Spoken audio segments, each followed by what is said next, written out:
ఈరోజు ఇక్కడ మాట్లాడుతున్నది దీని కుల గజ్జి అనాలనా, కుల పైశాచికత్వం అనాలనా, దాని తర్వాత ఏ మాటల్లో వివరించలేనంత దౌర్భాగ్యం అన్నమాట. ఇది క్లియర్ కట్గా ఇక్కడ బాగా గమనించండి. చూడండి, ఒక రాజకీయ నాయకుని యొక్క పదవీ కాలం వచ్చేసి 5 సంవత్సరాలు. 5 సంవత్సరాలు అతను ఏమన్నా చేయగలుగుతాడు. కానీ ఒక ఐఏఎస్ కానీ ఐపీఎస్ కానీ యొక్క పదవీ కాలం ఏంటంటే 35 సంవత్సరాల పాటు. అంటే 35 సంవత్సరాల పాటు మేము వచ్చేసి కుల జాడ్యాన్ని ఈ సమాజంలో విస్తరింపజేస్తాము. దాని తర్వాత మీరందరూ వచ్చేసి మాకు ఊడిగం చేసుకుంటా ఉండండి. ఎందుకంటే ఐఏఎస్లు ఐపీఎస్లుగా ఎన్నికైనటువంటి వ్యక్తులు ఈ సమాజం కోసం, ఈ దేశం కోసం పనిచేయాలి, అంతేగాని కులం కోసం పనిచేయకూడదు. వీళ్ళకి ఎవరు జీతాలు ఇస్తాండది?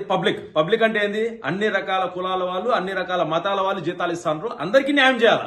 అంతేగాని మన వాళ్ళు, కమ్మ వాళ్ళు వచ్చేసి ఐఏఎస్లు ఐపీఎస్లుగా ఎక్కువ మంది ఉంటే మన కంచం ఎక్కడున్నా కానీ వడ్డించేటోడు మనవాడైతే వచ్చేసి మన దగ్గరికే మొత్తం వస్తుంది అని చెప్పడంలో అంతరార్థం గ్రహించుకొని ఇంకనైనా బాగుపడండి అని చెప్పేసి బలిజ కాపులను వచ్చేసి నేను రిక్వెస్ట్ చేస్తున్నాను.